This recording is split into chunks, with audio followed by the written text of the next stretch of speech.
de sa voix, au son de sa voix. Oh Dieu, tu es grand, nous chantons, oh Dieu, tu es grand, et tous verront, oh Dieu, combien tu es grand.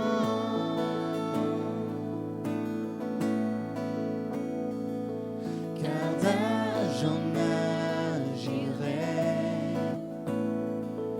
les temps sont dans sa main, commencement et fin, commencement et fin. Le Père, le Fils, l'Esprit, Trinité divine, le lion et l'agneau, le lion et l'agneau. Oh Dieu, tu es grand, nous chantons, oh Dieu, tu es grand, et tous verront, oh Dieu, combien tu es grand.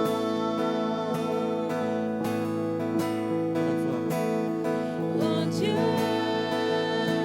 tu es grand, nous chantons, oh Dieu, tu es grand, et tous verront, oh Dieu, combien tu es grand.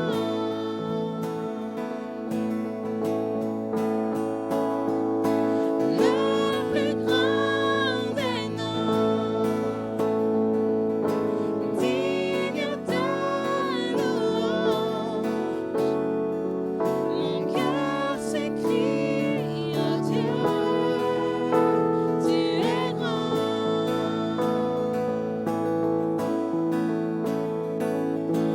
Le plus grand des noms, digne de louange, mon cœur s'écrie, oh Dieu, tu es grand.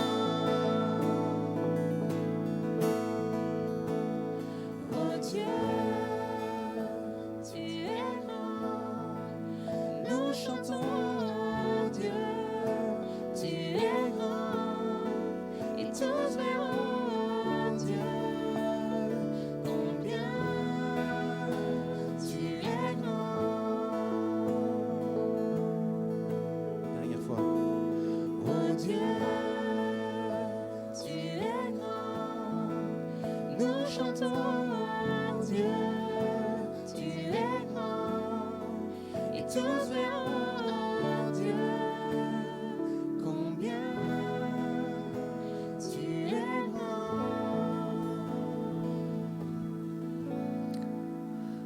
Un roi merveilleux qui se révèle à nous, un roi extraordinaire, un Dieu combien grand comme nous venons de le chanter. Mais en même temps, ce Dieu qui est tellement grand, il veut être personnel avec toi, avec moi. Il veut une relation des plus personnelles, tel un enfant qui parle à son papa. Il veut ce genre de relation avec nous. Malheureusement, c'est vrai, en tant qu'être humain, on n'a pas cette relation avec Dieu de base. On ne l'a pas. On a une relation qui est tout à fait différente. En fait, à chaque fois qu'on le peut en tant qu'être humain, on souhaite aller un peu plus loin de Dieu. Toujours partir un petit peu plus loin. Chacune de nos décisions est guidée par ça. Ou peut-être inconsciemment, mais chacune de nos décisions nous pousse à aller un peu plus loin de Dieu. C'est ce que la Bible en fait appelle le péché. Et ça, c'est en chacun d'entre nous. Et ça fait qu'on n'a pas une relation qui nous permet de dire à Dieu « Papa ». Il y a ce péché qui est entre nous et Dieu, qui nous empêche d'avoir cette relation que Dieu aimerait avoir avec nous. C'est une relation que la Bible, elle qualifie cette relation que nous avons à cause du péché d'ennemi. Nous sommes ennemis de Dieu. Et à cause de cela, nous avons une vie ici qui n'est pas des plus joyeuses. Une vie avec Dieu, c'est tellement plus beau, tellement plus savoureux. Mais encore plus, ce péché en nous nous promet une destinée éternelle, qui n'a rien de beau, qui n'a rien pour faire sourire. Cette destinée, c'est ce qu'on connaît souvent sous le nom de l'enfer. mais Dieu qui souhaite avoir une relation personnelle, une relation dans laquelle nous pouvons lui dire « Papa », une relation combien personnelle, a pourvu à une solution pour le péché. Cette solution, c'est Jésus-Christ. Jésus-Christ qui est 100% homme et 100% Dieu. Lui qui n'a jamais péché, pas une fois, mais encore plus qui a toujours accompli la volonté de Dieu. S'est donné lui-même pour payer pour le prix de notre péché, notre rébellion face à Dieu.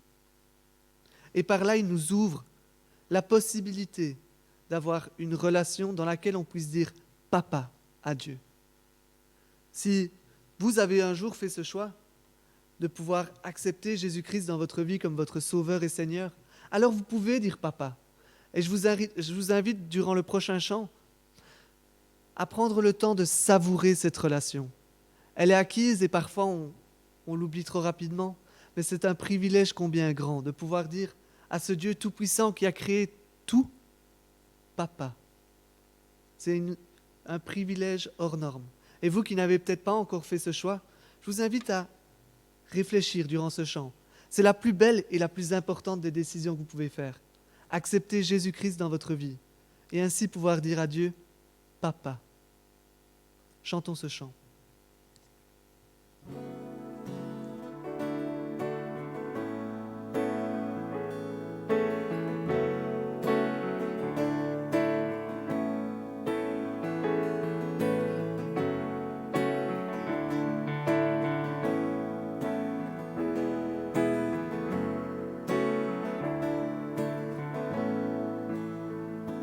Bien avant le chant qui créa l'univers, bien avant l'esprit qui planait sur la terre, bien avant que tu me formes de la poussière, oh, tu rêvais du jour où tu pourrais m'aimer. Bien avant les premiers battements de mon cœur, bien avant que je m'éveille à ta douceur, bien avant mes doutes, mes joies et mes douleurs, oh, tu rêvais du jour où je pourrais t'aimer. Tu rêvais du jour où je pourrais t'aimer. Ah, ma Père, je suis à toi. Abba Père, je suis à toi. Abba Père, je suis à toi. Abba Père, je suis à toi.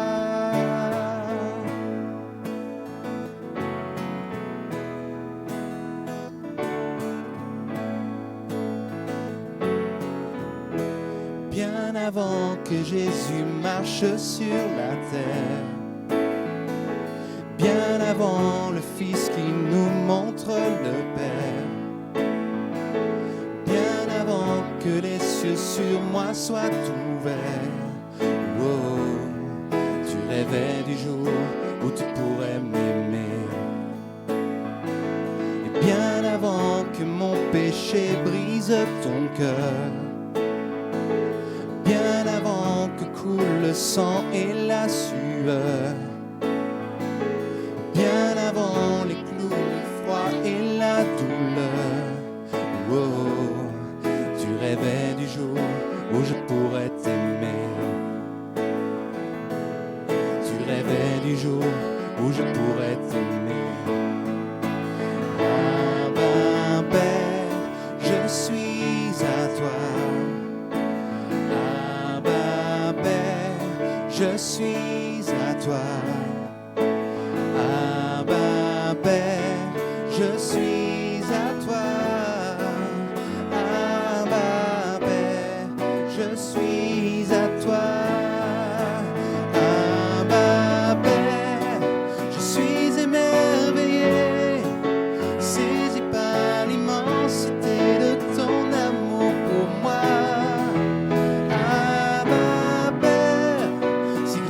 Ta tendresse.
votre micro alors, il n'y a pas de souci.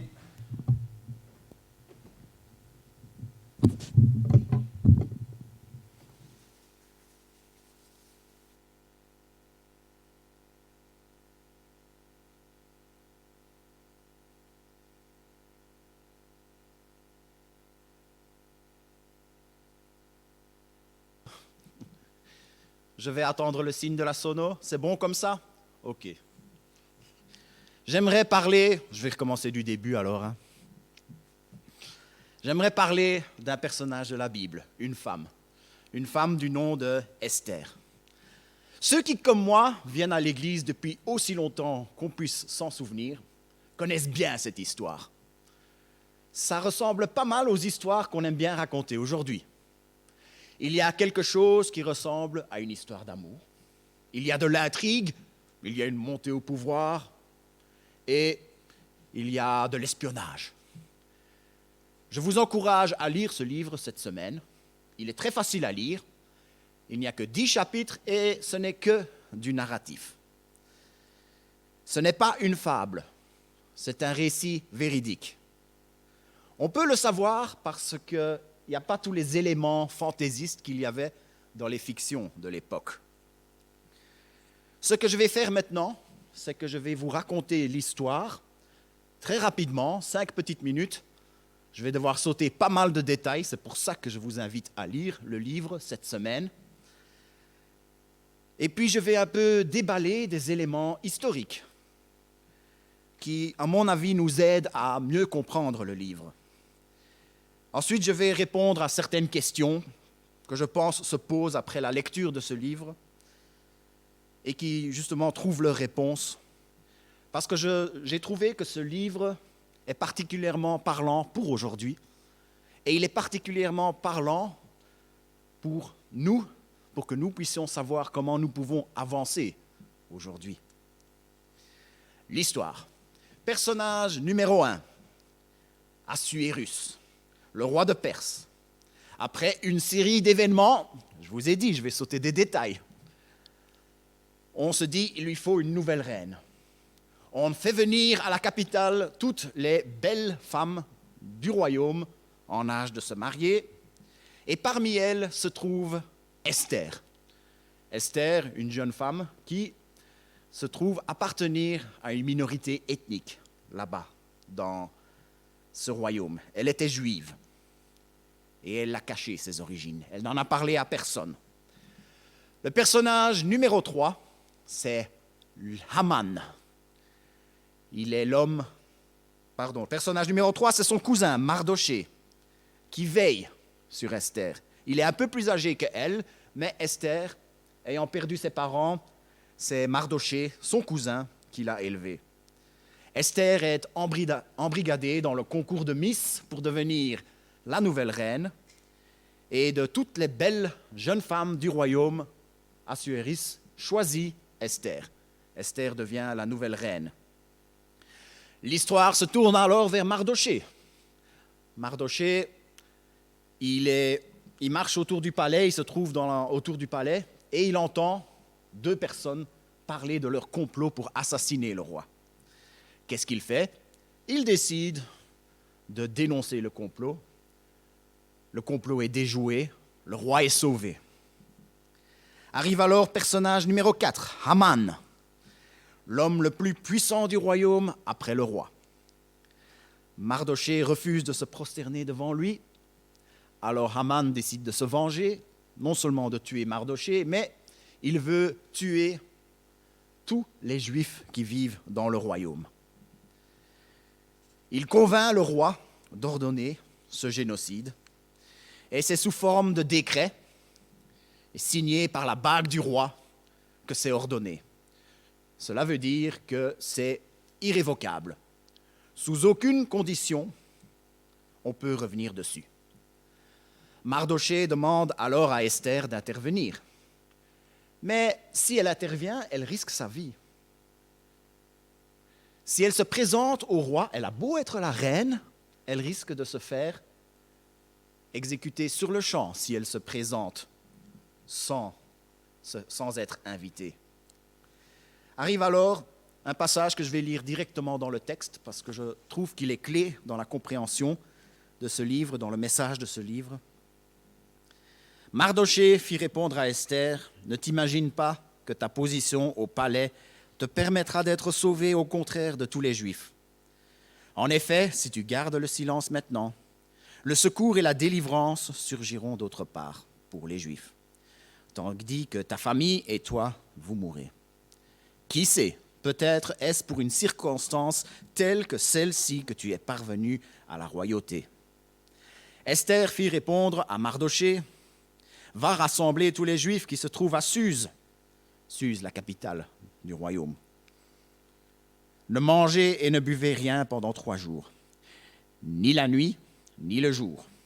Moi aussi, je respecterai un tel jeûne avec mes servantes.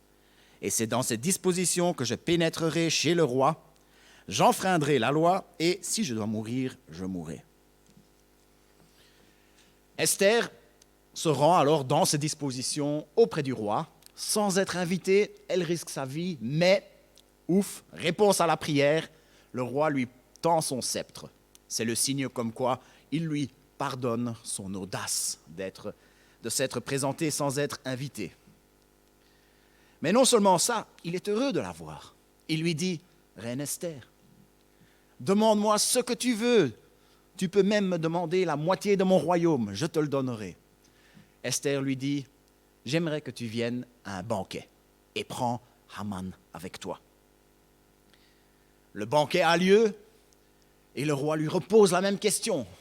« Donne-moi ce que tu veux, je te donnerai même la moitié de mon royaume. » Et Esther dit, « Reviens à un 2e banquet avec moi et prends Haman avec toi. » Ce soir-là, le roi n'arrive pas à dormir. Il fait des insomnies.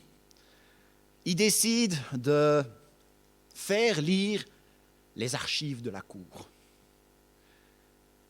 À mon avis, il a dû se dire rien de tel que des vieilles archives pour m'aider à dormir.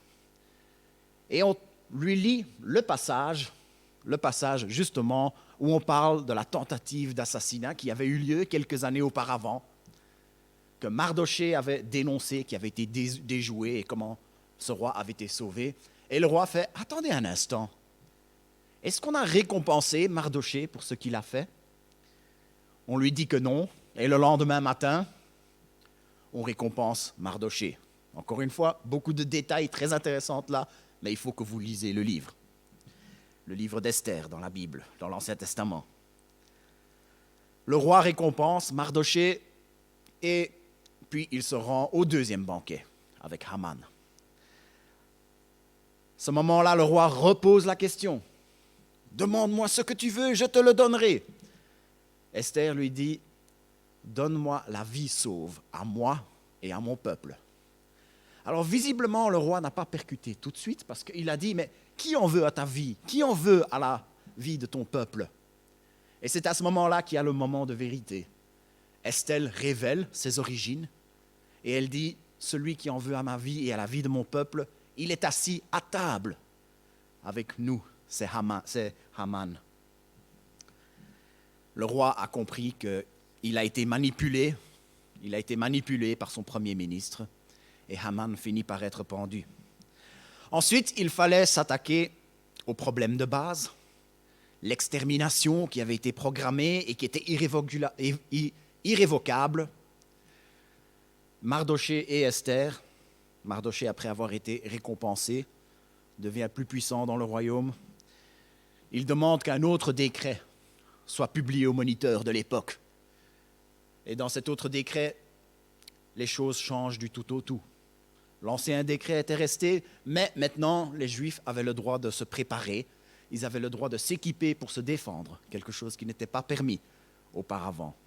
Et ainsi, le peuple a été sauvé. Et jusqu'à ce jour, les Juifs fêtent une fête qui s'appelle Purim, pour se souvenir du jour où ils ont évité l'extermination. Ça, c'est le récit. Maintenant, quelques éléments historiques qui permettent de mieux comprendre le récit et le message du livre. L'Empire perse, un empire qui a duré de 550 avant Jésus-Christ à 330 avant Jésus-Christ. L'Empire perse, ça comprenait une population de 50 millions de personnes. 50 millions, ça n'a peut-être pas l'air de beaucoup aujourd'hui, mais il faut bien se dire qu'à l'époque, ça représentait 44% de la population mondiale.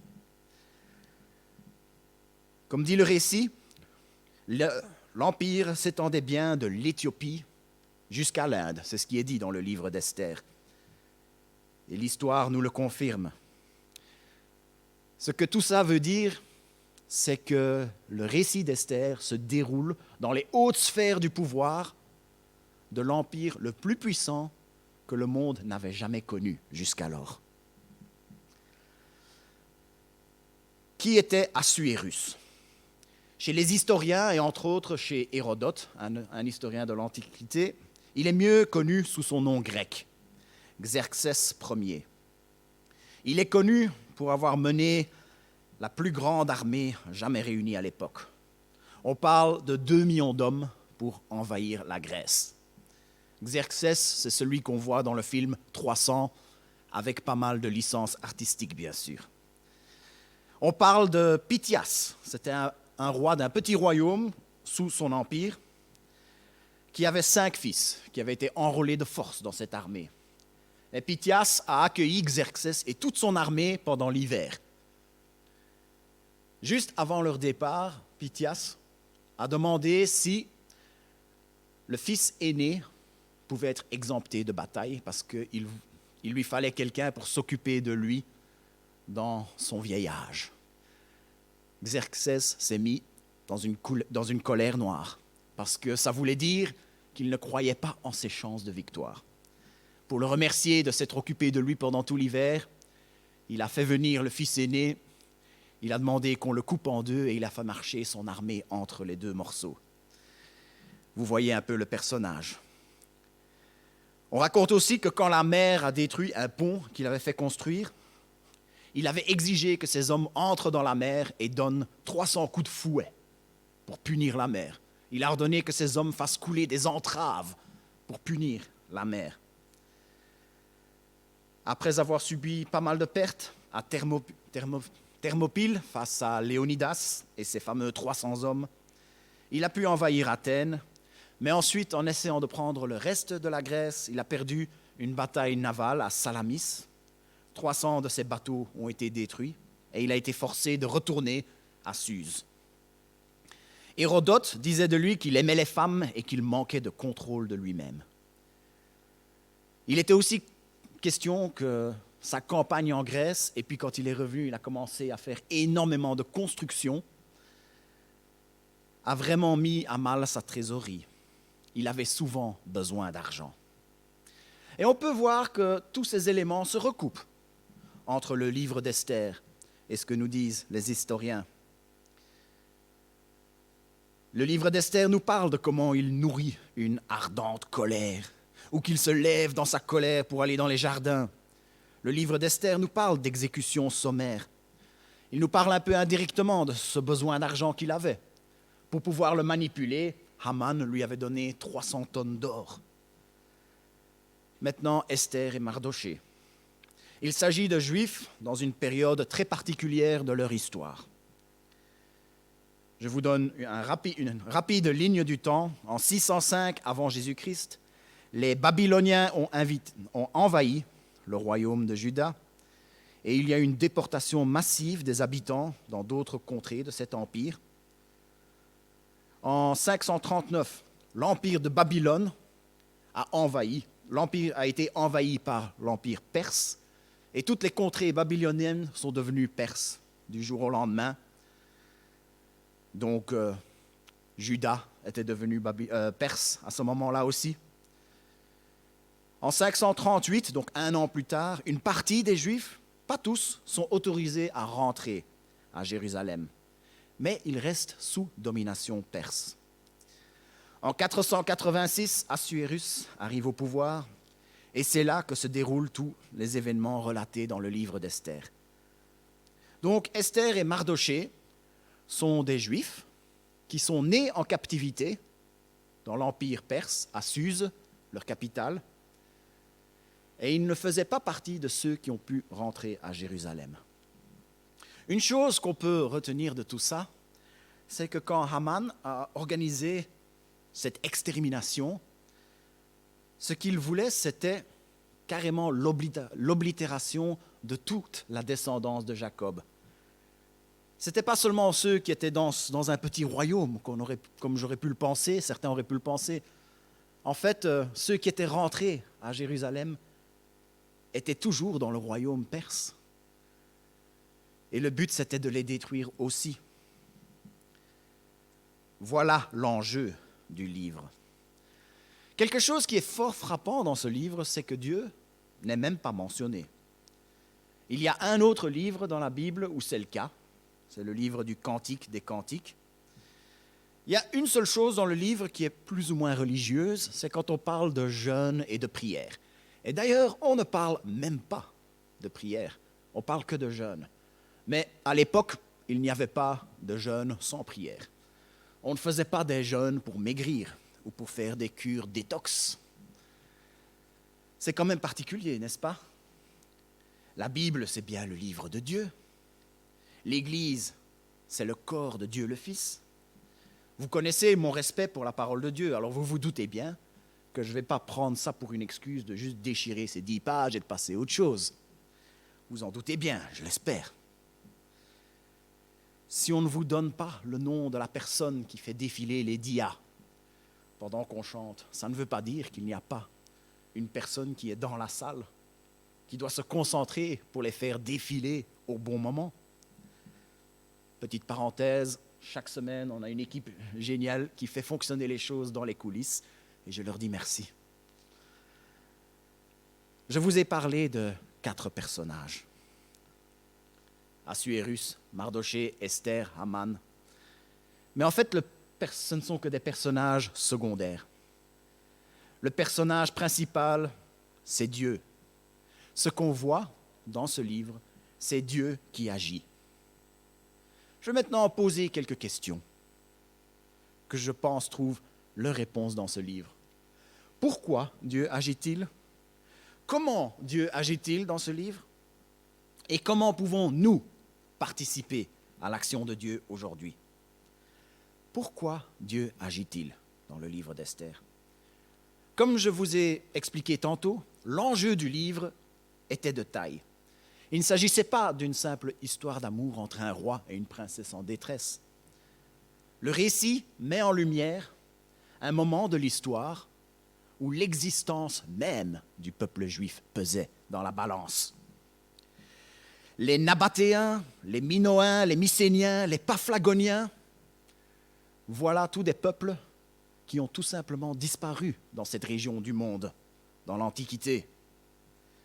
Si Haman était arrivé à ses fins, le peuple juif aurait tout simplement fait partie de cette liste. Mais Dieu n'allait pas laisser ça se produire. Et pourquoi?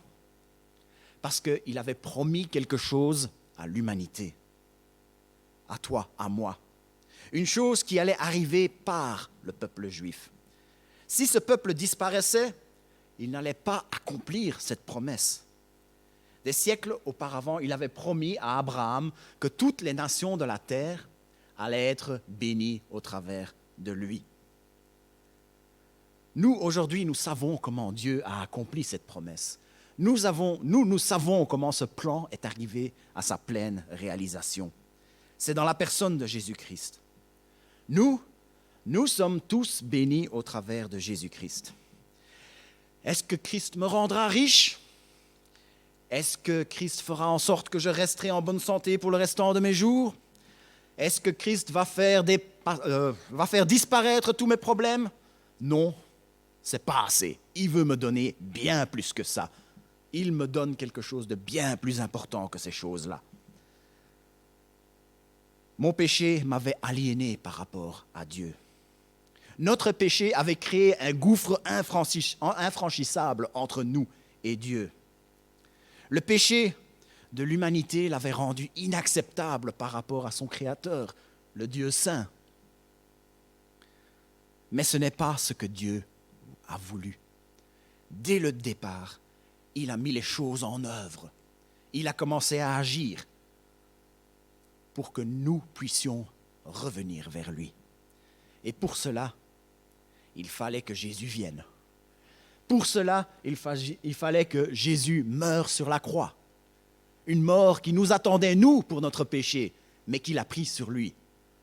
Pour que nous puissions retourner vers Dieu, il fallait que Jésus-Christ ressuscite d'entre les morts, pour qu'il puisse montrer au monde qu'il est plus fort que la mort et pour qu'il puisse dire « Mort, où est ton aiguillon ?» Il a tout fait. Tout ce qu'il demande de nous, c'est de pouvoir nous tourner vers lui et accepter ce cadeau. Dieu avait promis cette bénédiction extraordinaire que nous avons aujourd'hui. Et il avait aussi promis que cette bénédiction allait arriver par le peuple juif. Pourquoi ? Eh bien, je vais vous avouer quelque chose. Je vais vous avouer que je ne sais pas. Tout ce que je peux dire, c'est qu'à partir du moment où Dieu sait toutes choses, Dieu sait aussi comment serait le monde s'il avait fait les choses autrement. Et cette autre réalité ne serait pas forcément meilleure que la réalité que nous connaissons. Je vais piquer un peu une idée à Léon Tolstoï ici, qui disait « Les matérialistes confondent les limites de la vie avec la vie elle-même. » Fin de citation. Nous sommes limités. Et il faut être capable d'admettre qu'au-delà de nos limites, il y a des choses qui sont peut-être incompréhensibles, mais ce n'est pas parce qu'elles sont incompréhensibles qu'elles sont forcément fausses. Des choses incompréhensibles peuvent être vraies. Et Dieu, il est au-delà de ces limites que nous avons. Et j'ai confiance que si Dieu a choisi de faire les choses comme ça, c'est que c'était ce qu'il y avait de meilleur pour l'humanité. C'était ce qu'il y avait de meilleur pour nous. Dieu avait promis cette bénédiction que nous avons reçue. Il avait aussi promis que ça allait venir par le peuple juif.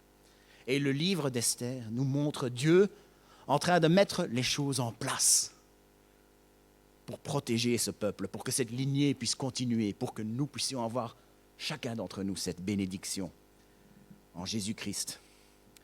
Tout au long du livre d'Esther, on voit toute une série d'événements qui ne peuvent pas être des coïncidences.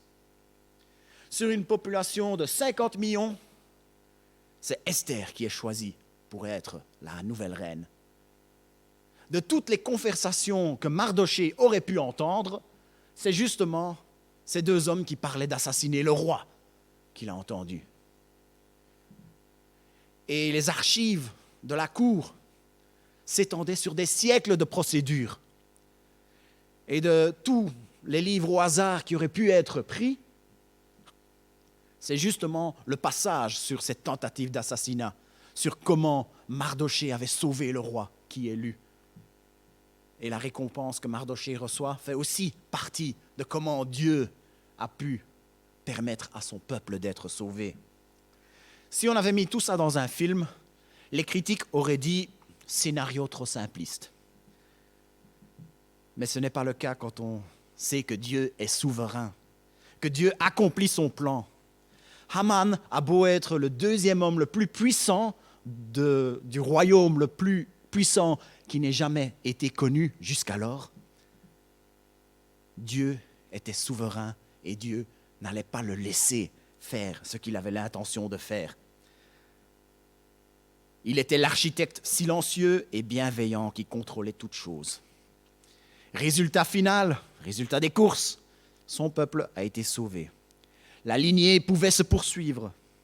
Notre salut en Jésus-Christ a pu venir. Il a pu culminer son plan comme ça. C'était son plan depuis le début. Voilà pourquoi il agit. Comment agit-il ? J'aime beaucoup la série Esprit criminel. Et dans la plupart des cas, on a des gens qui commettent des crimes et à chaque fois, ils le font de la même manière. On regarde comment ils agissent. Et en se basant là-dessus, ils arrivent à les confondre, à les attraper, etc. Alors tout d'abord, on est bien d'accord, Dieu n'est pas un criminel. Et deuxièmement, Dieu n'agit pas toujours de la même manière. Johnny Erickson disait « Dieu ne changera jamais ce qu'il est, mais ce qu'il fait change parfois. » Dans le livre d'Esther, il agit discrètement. Il n'est même pas noté, et je crois que c'est intentionnel. Il n'y a pas de buisson qui brûle sans se consommer. Il n'y a pas la mer qui s'écarte pour que son peuple puisse marcher au travers à pied sec. Il n'y a pas le feu qui descend du ciel et qui consomme un sacrifice après qu'on ait jeté plein d'eau, de seaux d'eau dessus. Il n'y a pas des gens qui guérissent rien qu'en touchant un linge. Mais Dieu est quand même présent. Dieu agit comme ça aujourd'hui. Des miracles, oui, il y en a. On en a vu, on en a vécu. Mais souvent, Dieu agit dans les coulisses. S'il n'y a pas de signes miraculeux et spectaculaires, ce n'est pas grave. Si Dieu agit discrètement, ça ne veut pas dire qu'il est moins actif. Ça ne veut pas dire qu'il est moins concerné par ma situation. Il n'est pas moins en train de chercher mon bien. C'est comme ça qu'il a fait chez Esther. Alors pourquoi est-ce qu'il ne le ferait pas aujourd'hui? Il y a 2500 ans, il a secoué le plus grand empire jamais connu à l'époque.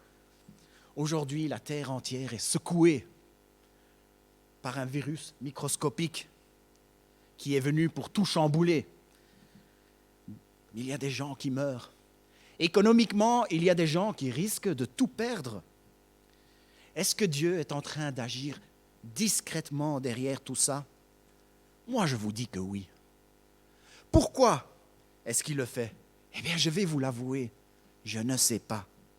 Tout ce que je peux dire, c'est qu'à partir du moment qu'on sait que Dieu contrôle toutes choses, que Dieu sait toutes choses, il sait aussi comment serait le monde s'il avait agi autrement. Et cette autre réalité ne serait peut-être pas forcément meilleure que celle que nous connaissons. Nous, on n'en a aucune idée, Dieu le sait. Et j'ai confiance que s'il a choisi d'agir de cette manière, c'est que ultimement, c'est ce qu'il y aura de mieux pour nous. Moi, je suis rassuré parce qu'au-dessus de tout ça, il y a l'architecte, silencieux mais bienveillant, qui met les choses en place, discrètement, parfois, pour accomplir son plan. Et pour finir, comment pouvons-nous participer à l'action de Dieu? Dieu agit discrètement pour secouer un empire et sauver son peuple de l'anéantissement. Et comme ça, l'humanité a pu avoir son sauveur. Mais il y a des individus qui sont impliqués dans ce plan. Et on voit ces individus en pleine réflexion par rapport à ce qu'ils doivent faire. Florent Varac a dit que la profondeur psychologique et spirituelle des personnages de l'Ancien Testament est remarquable. Eh bien ici, dans ce passage que je vais relire, ça se confirme.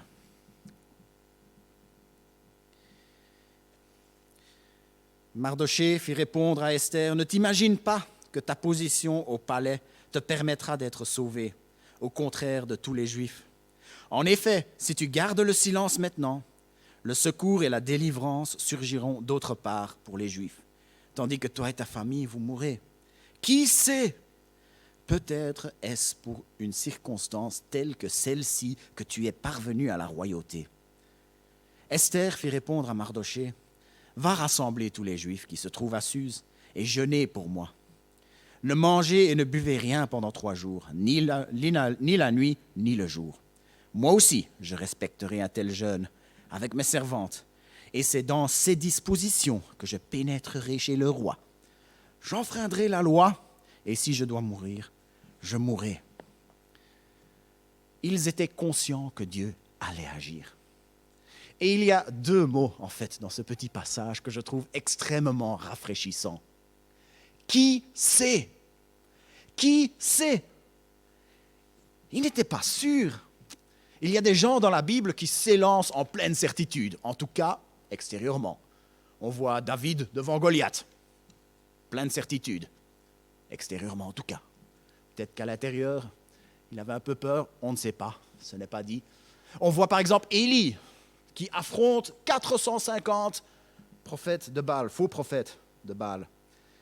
On voit l'apôtre Pierre qui se lève et qui parle plein d'assurance le jour de la Pentecôte.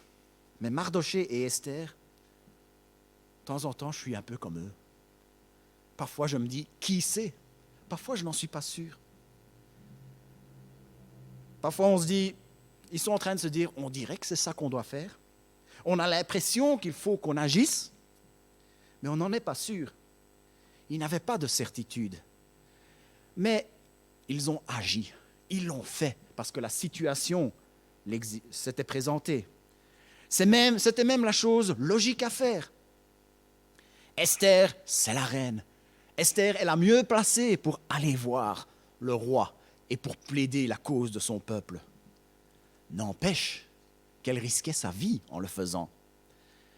John Piper le disait comme ça.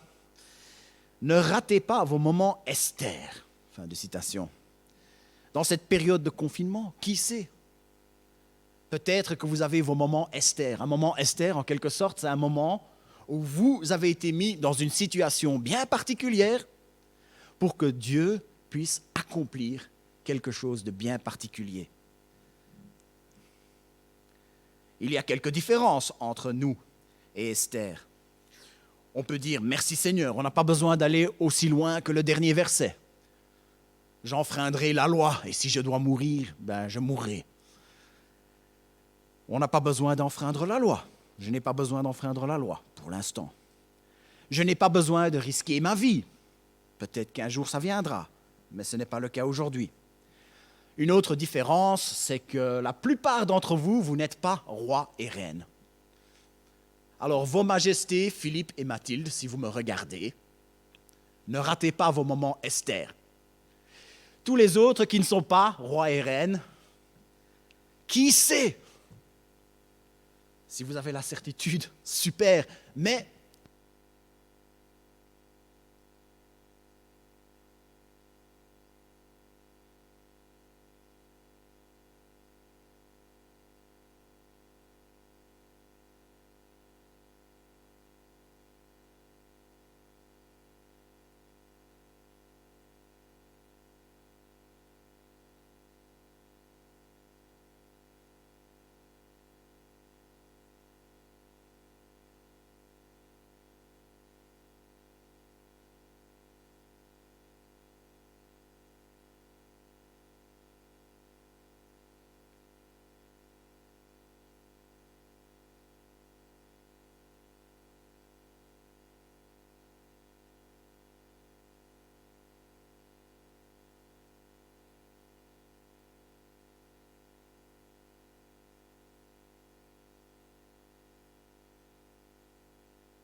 un, deux, un, deux, un, deux.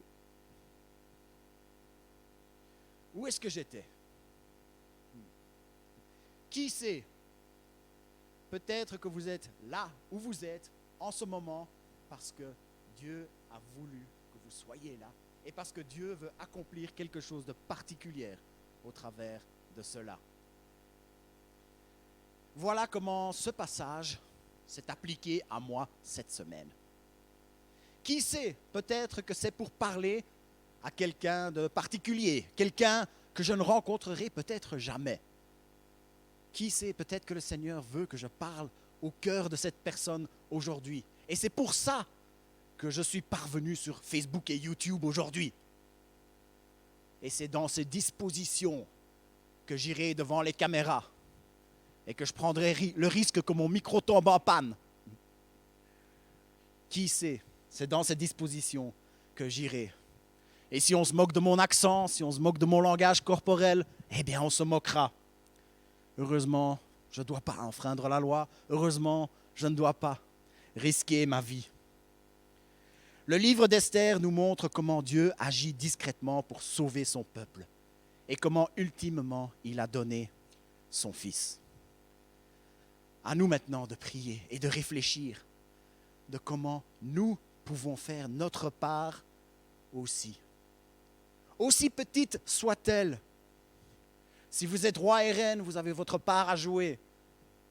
Si vous ne l'êtes pas, vous avez un petit rôle, sachez qu'il n'y a pas de petit rôle dans le plan de Dieu. Chaque rôle dans un plan est important.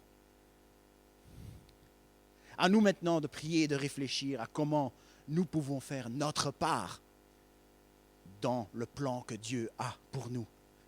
Et soyons en paix, parce que Dieu est l'architecte silencieux parfois, mais bienveillant et qui accomplit son plan. Il est le Dieu tout-puissant qui contrôle toutes choses pour le bien de ceux qui l'aiment. Amen.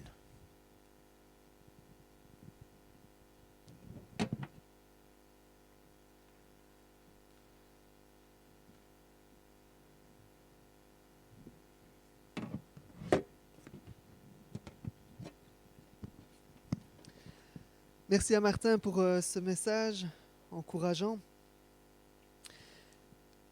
Si aujourd'hui on a décidé d'appartenir à Christ, on peut dire aujourd'hui papa à notre Dieu.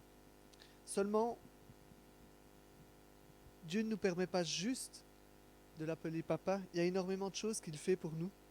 Il nous a délivrés, rachetés, pardonnés. Il a fait tellement de choses pour nous, c'est fou. C'est une chose extraordinaire. Il n'y a jamais d'arrêt au niveau de ce que Dieu a fait pour nous. Et comme ce verset nous le rappelle, béni soit le Dieu et Père de notre Seigneur Jésus-Christ, qui nous a bénis de toute bénédiction spirituelle dans les lieux célestes en Christ. De toute bénédiction spirituelle. Il y en a tellement. C'est fou. Et j'aimerais qu'à travers ce prochain chant, on puisse continuer à s'émerveiller de l'œuvre de Dieu pour nous. Parfois, on a tellement l'habitude qu'on le prend pour acquis, mais c'est tellement extraordinaire ce qu'on va chanter. Dieu nous a libérés, il nous a pardonnés, il nous a rachetés. Des choses tellement puissantes. Prenons le temps durant ce chant de s'émerveiller de l'œuvre de Christ.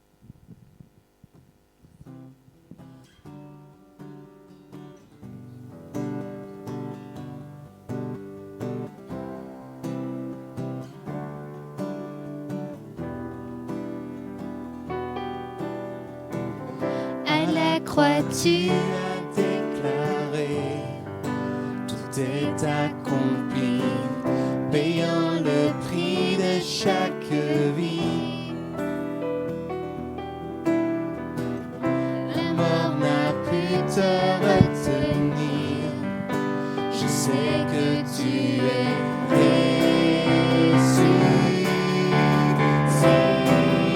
ressuscité, libéré, racheté, délivré, pardonné. Je vivrai désormais pour toi. Libéré, racheté, délivré, pardonné. Je vivrai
Attardons-nous encore une fois à travers ce chant sur tout ce que Dieu a fait pour nous. Et ces 2 versets nous donnent encore quelques petites choses de ce que Dieu a fait pour nous. En lui, par son sang, nous sommes rachetés, pardonnés de nos fautes, comme on l'a chanté. Conformément à la richesse de sa grâce, Dieu nous l'a accordé avec abondance, en toute sagesse et intelligence.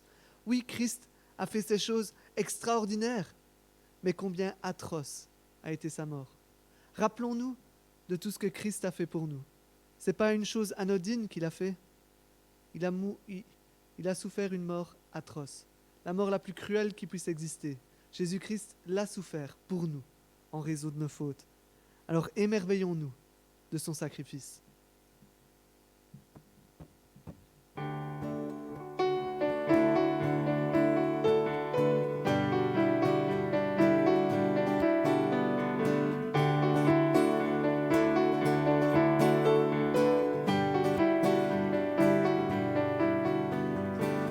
Qui brise le pouvoir du mal de la mort, qui aime d'un amour si puissant, si fort. C'est le roi de gloire, il est le roi des rois. Qui secoue la terre par un saint tonnerre, qui nous émerveille par tant de mystères. C'est le roi de gloire, il est le roi des rois. Quelle grâce incomparable, quel amour infini, que tu aies pris ma croix, que tu sois mort pour moi. Tu as payé le prix pour qu'enfin je sois libre. Oh Jésus, je te chante pour ce que tu as fait, qui ramène la paix dans la confusion, change les orphelins en fils et en filles. C'est le roi de gloire, il est le roi des rois, qui règne sur les peuples dans la vérité, brille comme le soleil de tout son éclat. C'est le roi de gloire, il est le roi des rois. Quelle grâce incomparable, quel amour infini, que tu aies pris ma croix, que tu sois mort pour moi. Tu as payé le prix pour qu'enfin je sois libre. Oh Jésus, je te chante pour ce que tu as fait.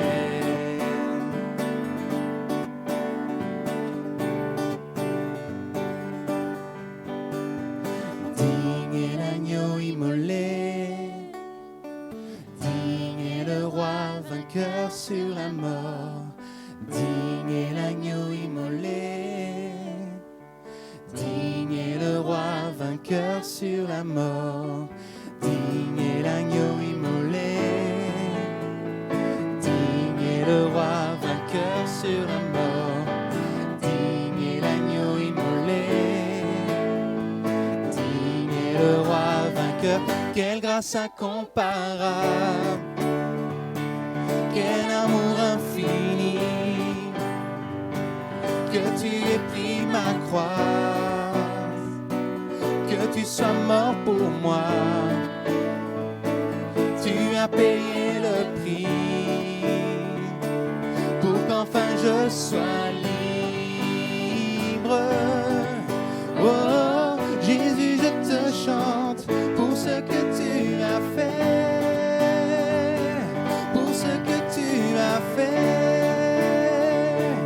pour ce que tu as fait, pour ce que tu as fait.